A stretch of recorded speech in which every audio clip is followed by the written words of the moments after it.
Reading the script, he's such a visionary director. You can tell that the scope of the project is just going to be massive, which it was.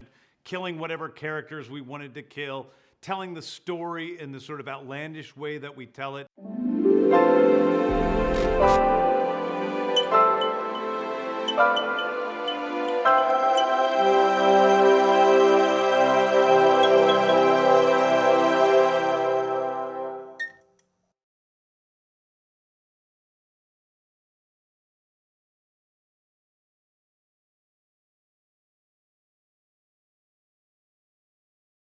And 3, 2, 1, action!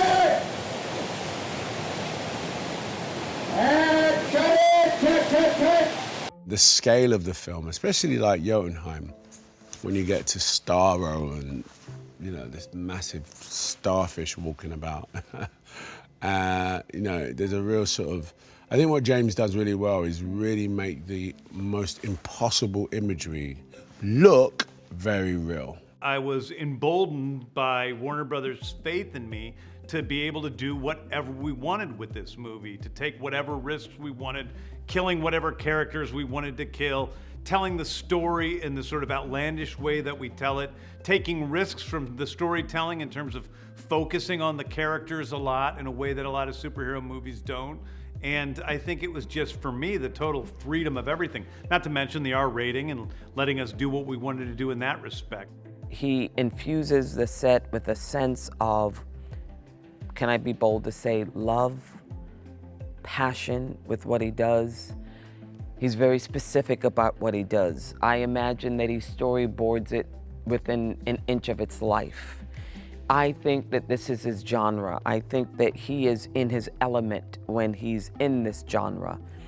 And I imagine him as a little boy just reading 50 comic books a day and going to school and wondering why no one else is reading the comic books like he is. I think James is a wonderful director because he does the two things that you really need, which are that he's incredibly prepared. He knows exactly what he wants, because when you have a unit of this size, you can't have everyone standing around wondering where we're going to put the camera next. He's incredibly detailed in his preparation. But at the same time, he creates an environment which is very friendly and warm and also allows you to be loose within that. So he knows exactly what you want. He gets you to do that, and then he lets you play around a bit. Reading the script, he's such a visionary director. You can tell that the scope of the project is just going to be massive, which it was. And it's also, his humor is just so bizarre and funny. Like, the more specific something is, sometimes I feel like the more funny it is, and his humor is like incredibly weird and specific. To work with Margot she's an icon. She's the nicest girl. Like, we've had some scenes together, and I'm always like placed next to her for some lucky reason, and we have some chats, and she's just the most giving, nicest, friendliest girl. She gives great advice, and I really look up to her, even though she's well younger than me. I just, I'm in awe of her talent. To join this group of actors, I think it was just like a present. It was amazing. Most of my scenes are with Joel Kinnaman, but I did got to work with Idris and to get to know Daniela and John. John Cena is so funny. I had no idea when I met him, and I could not stop laughing with him. I mean, it was an honor because they are so amazing actors, but then you see them in an environment that is completely far away from their comfort zone and for what we normally see them playing. The comedic genius of John Cena is not to be underestimated. He just has access to some real comedic darkness that just blurts out, and it's been educational. Waller is assembling an A-team of convicts. So is there really an A-team when they're convicts? No, all of these folks are where they're at because they've done some pretty bad stuff.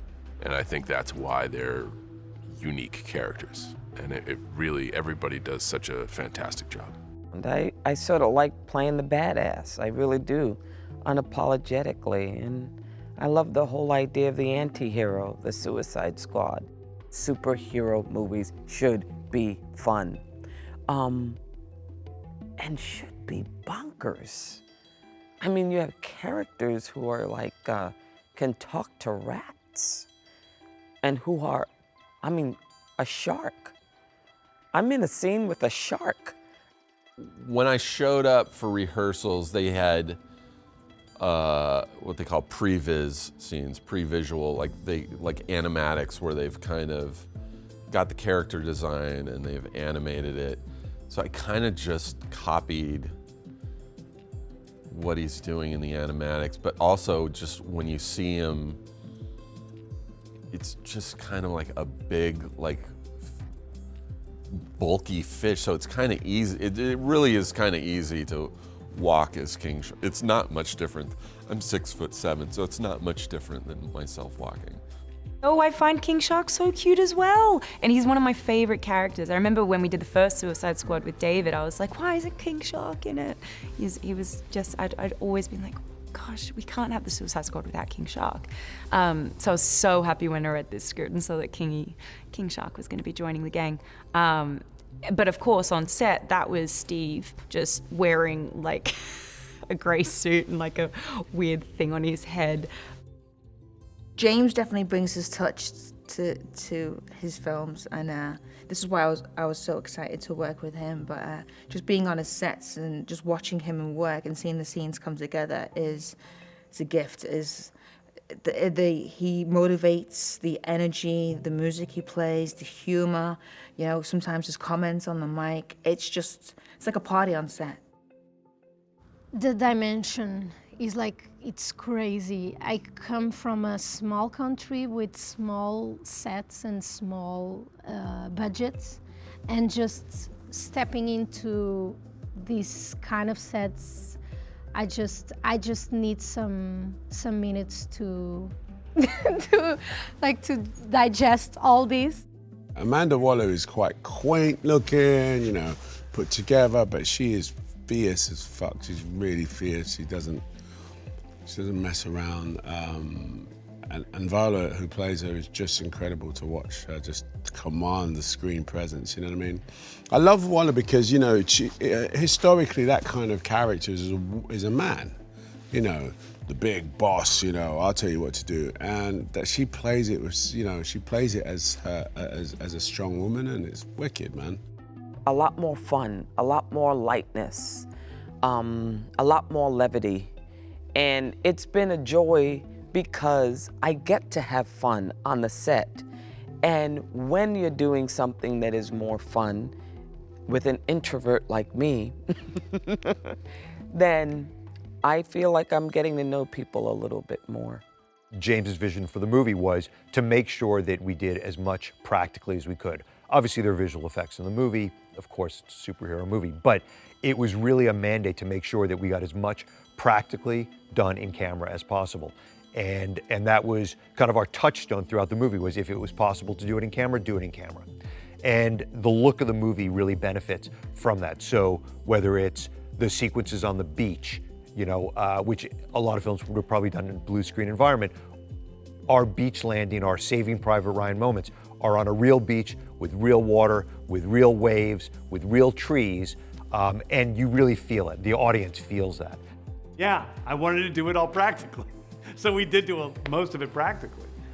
We obviously didn't have a real building, but we built a set that was gigantic and moved and went upside down, that could fill with water and then spill water out of a hole. And it was like, I don't know, 60,000 tons of water or something. It was insane amount of water.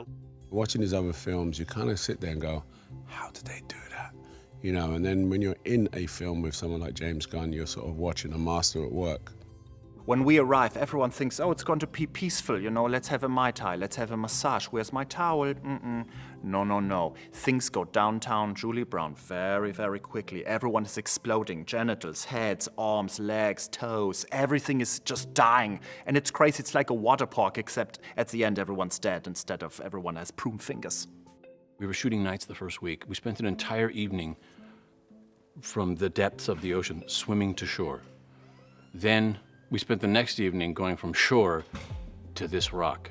The following evening from this rock to that rock. But now there's explosions going off around you and those little tip, tip, tip, tip, like someone's shooting at you through the sand. Tip, tip, tip. So after every take, people cram into the set like ants. They come in there, they're setting up these pots with explosions in them. Sometimes there's fire, sometimes it's fake. It's not sand, guys, it's fake sand that gets blasted. There's real sand on the ground, fake sand gets blasted. It's, the level of work and detail, and if something goes wrong, everything has to get set up all over again. Beth, our production designer, and this entire team of hundreds of, set dressers and construction workers and all of the painters, all of the light, all of the magic to just try and wrap your head around the fact that they built an ocean. Like they built a beach. They built a beach with a working ocean. I showed up, that was my first day on set, walking up to a beach with a working ocean and a jungle beyond that, and I was like, what? The beach sequence was the first thing that we shot, or that I shot, and I had this feeling when I walked into set, or we drove in, and just see this like massive blue screen. I've never seen anything like it. It's like, basically you could fill a football stadium inside that blue screen, and then you have a real beach, a real fake beach. But it's a big ass beach with a mountain and then ocean with waves crashing in, and I had the feeling this is like the scene that would be in the Hollywood movie about a Hollywood movie. I get to play on a set that is an office that is then flooded with 2,000 gallons of water while, staplers are floating by, or I get to try and run across a floor that is actually dropped at a 45-degree angle, and as an actor, when you get to experience those things, it affects you and the way that your face and voice and body react in a kind of authentic way that I just don't know if you can do otherwise. James lets the actors just really improvise in wonderful ways, and so even though he's prepared everything and everybody knows exactly what they need to do, there's still wonderful surprises that the actor can bring in terms of wonderful moments. They'll be allowed to show James, everything that you wanted is here, but I can even do one better. James is amazing. He does a ton in camera. It's one of those funny things, I think, and I'm constantly learning, working this space. It's actually been a minute since I've worked on a film of this size as well. Almost probably since the first Squad, really, of this size. And it was really cool to kind of come back to that. It demands a different pace, but it also, you're always involving different toys, different technologies, different methods of capturing realism, and then also like recreating them, and it's been really cool. I think he's developing like a really special touch, and obviously this is, this kind of property is right within his wheelhouse. He lives in a country where everything, as he says it, is very old-fashioned, and people want a president that's married. He's not. So he needs to find the appropriate wife. And our country, Corto Maltese, is very anti-American, so she represents that. That's why she's a perfect candidate. Harley is a catalyst of chaos. I always think of her that way, and I actually think it's better when she doesn't have to be your moral center or even your emotional center all the time, because it just gives her more leeway to behave, I think, more authentically like her, which is to be unpredictable, morally ambiguous, and she operates so well with other people around her. between Bloodsport and Peacemaker, they're sort of both sort of vying for like the top position. You know, Dubois is like, I'm the leader. Peacemaker's like, you're the leader. You know, and there's a little rivalry that goes on. It's quite funny, and we play it out in different moments. The acting in it is, you know, James has a very, very keen eye on acting. He doesn't like people to tell lies. He's like, you wouldn't do that in real life, so do it what you would do in real life. He's really like a devil is in the details kind of person. Like, this hatchet against the guy's skull has to splatter like this. Like, there's a lot, and I think it's because he's involved in every process. So he'll write something that he also sees. It's almost like a way for him to redundantly check his work. This is a testament to what John Ostrander gave me back in the late 80s when he started writing the Suicide Squad, and I go, wow, this is really something different.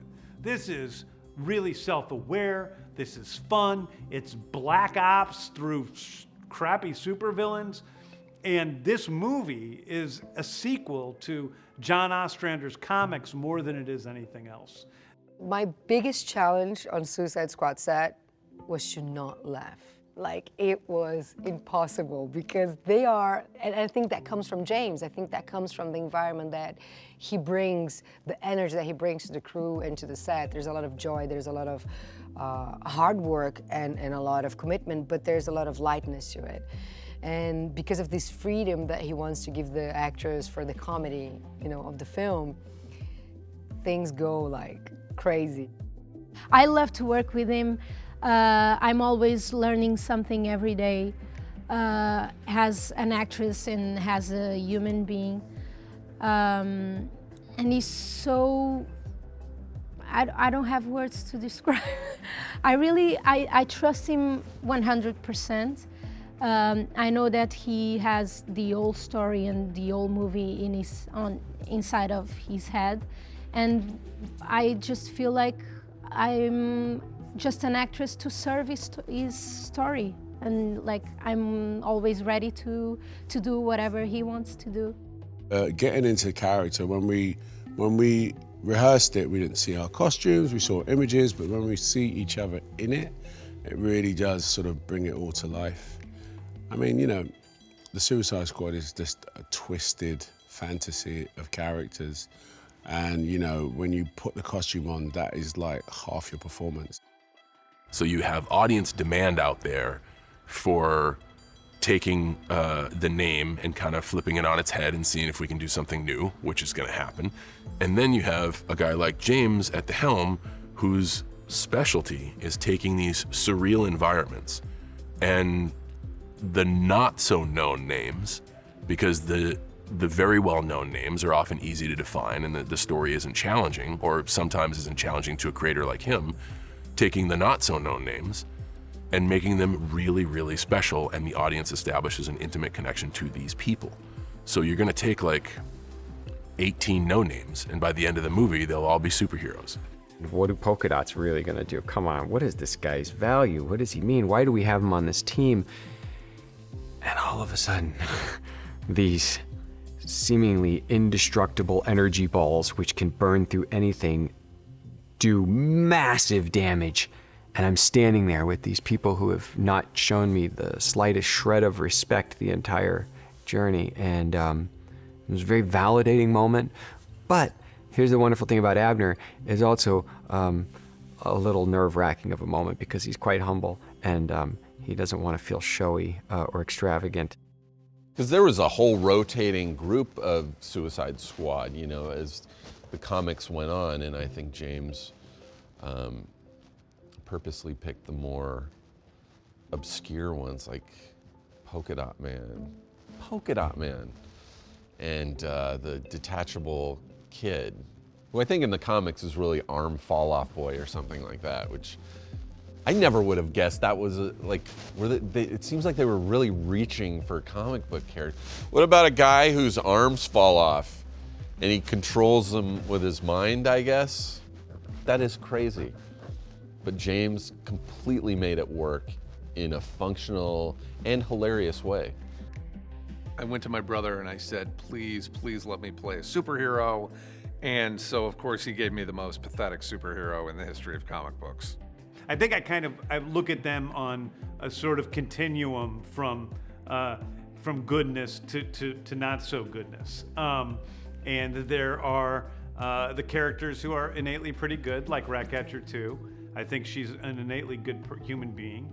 Then there's the people like Bloodsport who are probably have some goodness in them, but it's long been buried through years of abuse of himself and of himself by other people. There's the crazies like Harley, who isn't bad necessarily, but she definitely is morally unhinged. And there's King Shark, who is part fish, so he has the morality of a fish, basically. And then we have the more malevolent people like the Thinker, who actually are not only, they're not just amoral, they're actually looking to cause pain. I think King Shark probably was my favorite character. It's just so funny, and he's just really stupid and likes to eat people, but is also really kind and wants to be a good friend, but also eat his friends. So you gotta, as a character, you have to keep an eye on him. John Cena, while we've been shooting this movie, has been teaching himself how to play piano. That's crazy to me. Anytime I have a free moment, I'm taking a nap. When they say, okay, you guys, we're moving the cameras, you have 15 minutes, John goes to his trailer and learns piano. He's done it with other, he taught himself Mandarin. Among the many strong points that James has as a storyteller, I think he understands the advantage of environment. If you build a jungle, you will feel like you are in the jungle. So they've gone the extra steps in a practical sense, where we don't maybe have to spend as much in visual effects, but we have real world stuff to hold on to and experience. The beach run, for example, I think that was my first day of shooting. And there's so many pyrotechnics set up, and it would take them so long to kind of rig it all, and you knew things were blowing up all around you, actual gunpowder is blowing up right next to you, and I felt like I was in a war zone. I felt like had the look very much of a 1970s, Vietnam War film. He lives that every actor do what he want, that's very important. You feel free in the set with James. All the crew is amazing. All the crew, all the guys that are working with you, costume, makeup, all of them are very kind with every one of us. My experience with James is one of the best in my career. To me, the villain really is Amanda Waller, more than anyone else. But even she has her reasons for doing what she's doing. So it isn't so much a story of good versus evil. It's a story about a bunch of different alternative point of views and the way those people interact with each other. Amanda Waller is sort of the chess player. She's the leader. She's, the FBI operative. She's, the one who sort of devises the plan and gets the group together and probably plans a suicide mission, kills a few people here or there, which I personally love. Amanda Waller, I always think of as kind of like Jack Nicholson's character in A Few Good Men, where she's a bit of a necessary evil, you want me on that wall, you need me on that wall. She's kind of that. She's willing to do the things that people don't want to know about so they can sleep at night. She reminds him of his daughter. And she had a father that was very big in her life, and my character's daughter is very big in his life, although he doesn't want to admit that, but he loves his kid. So Ratcatcher and him, that developing storyline actually is quite tender, quite sweet. Even though he just can't stand the sight of a rat, he definitely warms to her. And then the rat warms to him, and yeah.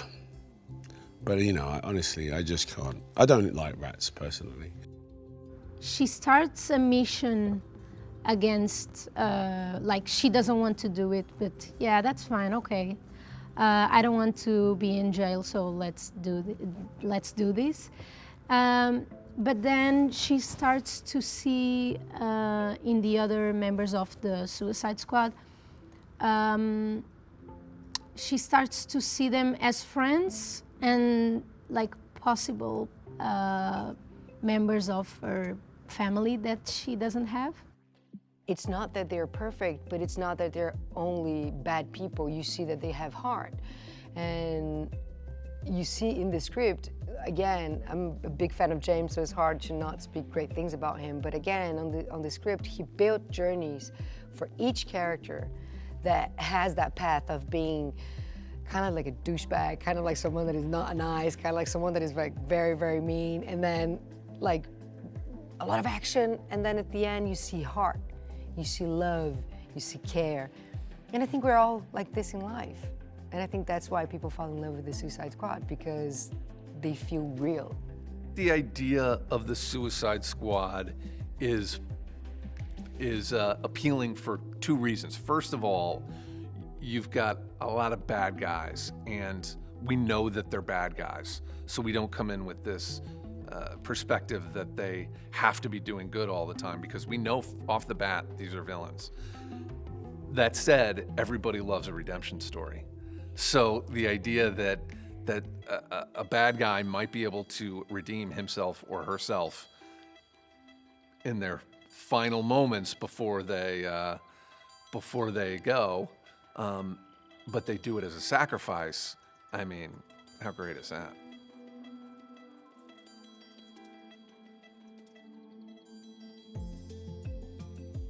The most fun thing I found was the Weasel's noises, which, in addition to being adorable, are like... The great thing about the Suicide Squad is that they are all villains. They're all already in prison for doing terrible things. They're all supervillains. They would normally be the people that Batman or Superman might be fighting and defeating. But that gives them an extra sort of charge. You know, they are being forced into a situation where they have to do good in order to make their life better. Gives them a great dynamic. Everyone's really sick. I wish, like, because I'm very honest, I don't know if you could tell, but I would on who's, everybody's really cool. I had a really great time.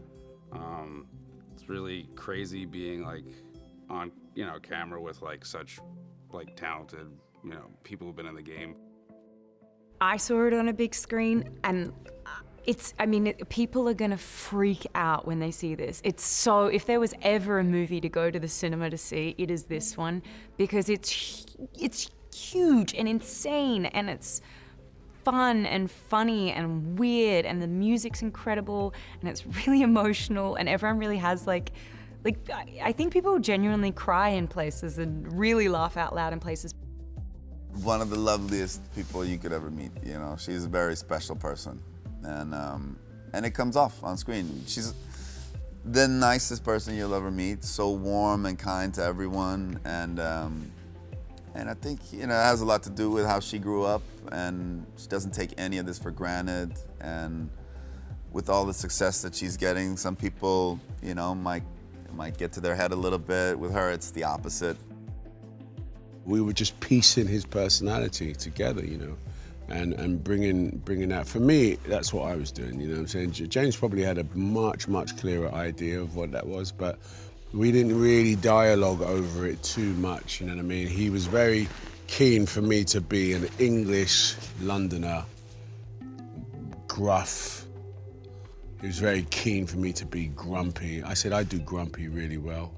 It fits quite snug to his body. It looks like, yeah, that's a suit, but then it turns into almost everything except for a car and a kitchen sink. I mean, it really does, it's the ultimate in warfare. I was very excited to play the role of Javelin because as a child, there are not very many German DC characters. Javelin is the only German character. And so as a child, I would dress up as Javelin for Fasching, which is the German Halloween. It was very exciting. I could just poke and stick things. The sad thing is I only would accept gifts that I could stab. So at the end of the Fasching night, I was left with 2 squishy brown bananas and a chocolate cake. As always, a Suicide Squad movie has to start with Amanda Waller recruiting the team and basically not giving them any choice to either go or they're going to lose something very important to them, and that what their loss may be either go on the suicide mission and you're probably going to die, or don't go on the suicide mission and you will die. This is a man who makes films that just elevate cinema, blow people's minds when it comes to visual spectacle, but then it's all grounded in the magic of character connections and character growth and character development. And then it's all sprinkled with the wonderful magic of humor. Like, it's really incredible, and he's this force of nature when it comes to filmmaking, and one of his great gifts is his ability to make, you know, the irredeemable character someone worthy of redemption.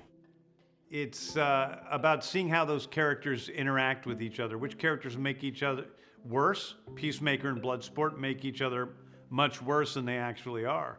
Ratcatcher and Bloodsport make each other better, you know? And so how do those characters interact? And to me, that was the most interesting part of the whole movie. But all of that is less interesting to me than just the way these characters interact with one another and the way they either grow or the way they don't grow. One of James Gunn's secret strengths is his ability to take characters that people have never heard of and imbue them with personality and life and fun and backstories, such that you end up really caring about them enormously. James has a quirky sense of humor. He has a vision. He has a tone he wants for his particular movies. And he does this wonderful kind of 30s style directing where he has a microphone. He goes, now do it like this. Now you're angry. Less angry. Look out the window and hold the telescope to your eye. The other eye. You know, so it's just, you can discover things in the moment too, and he'll also throw ideas at you and see what sticks. Oh yeah, that was good. Okay, do the whole thing again, but don't do the first part, but do the second part the whole time. Like, he just, let's see if this works. Let's see if that, let's take a couple runs at it and see what happens. And now do it so fast that it's impossible. He plays with it, and when he's having fun, he never pulls the microphone away from his mouth. So you can hear him laughing wherever he is. He's special. He has this special touch. But then, and that special touch is to do with that excitement that he brings, that joy, that you can feel that he's someone doing what he really likes, that it's someone doing what he was born to do. I think on the outside, he's really, really excited, and on the inside, guess what? Also really, really excited. He's just a 360 excited, which I'm very pumped as well. He knows how to do the comedy things, the ha-has, and all the actions, the boom-booms, and combine those with the superheroes to make a nice little tasty snack of dopeness. The first time I read this script, I just was so blown away by James's ability, which I'm not surprised by, but his ability to tell this story that is so action-packed, that is so emotional, that is so funny. It was so funny, I was laughing out loud, and then I'd be like all caught up in the emotions of a moment. So I think the thing I was most excited about when I first read the script was the idea of getting to be a part of something that just achieved so much story-wise. It's always a blast to work with Gunn again. You know, I've done it a few times now, so it's a little crazy. It's a crazy, nutty experience, and I'm not sure what causes me to want to be abused in such a way. He's like very businesslike. Yes, hi, I'm John. Yes, that's right. And then out of nowhere, like he just draws from it from the clouds. He says the most ridiculously vulgar, crazy shit out of his mouth. He's like a rapper that could just spit off the dome. He just comes off the craziest shit. He's a really kind guy though, very sweet, very thoughtful, conscientious. And then he turns into this weird maniac on screen. It's incredible. The reason that we need to go to Panama basically comes down to the idea that we want to do as much practically as we can. And so that was always the touchstone for the movie, was do it practically when you can. And so the fact that James wrote Corto Maltese as a somewhat decrepit Latin American country meant that we had to find a location that had that look. And so we wanted to make sure that we were not just shooting the finale of our movie, the third act, on a blue screen somewhere, that instead we were on the real streets. You get the real vistas, the real buildings, stuff that you could never get through just art direction or production. The sets are incredible, you know? And then you are there with the other colleagues playing. And that's a gift for an actor. It was very smart of James to create, you know, this place that doesn't exist, but bring that type of reality to it. And I think through these characters and through these Corto Maltese, you know, this Corto Maltese world, a little bit of, you know, the heart into the characters that are supposedly, you know, villains. They are the Suicide Squad. They're not the perfect heroes, which is great. But I think by them helping, you know, these people of this country that has been devastated and abused by power, I think you bring heart to the squad. Her power is one of the strongest powers of the squad, but she doesn't know that. And she doesn't really think about using it. It's like, yeah, I'm here, I'm one of them, and yeah, we have to go there, yeah, let's go there. I'm a little bit tired, but let's go. And yeah, and in the end, she finds that she's a really, really strong young girl. And the role is, well, it's a bad guy.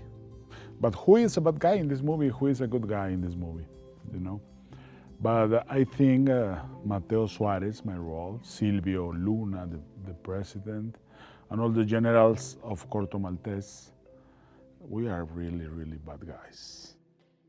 It's really cool until you're like thrown in water or, you know, or it's hot, because it's like 40 pounds of leather. But like when you do one of these and you're in it for so little and you're just like so lucky to be in it, you can't be like, no leather, you know? They go leather and you're like, yes! I have a 10-year-old, and she's tired of the good guys winning because there's no surprises. And this is a 10-year-old who tells me, I know they're gonna win.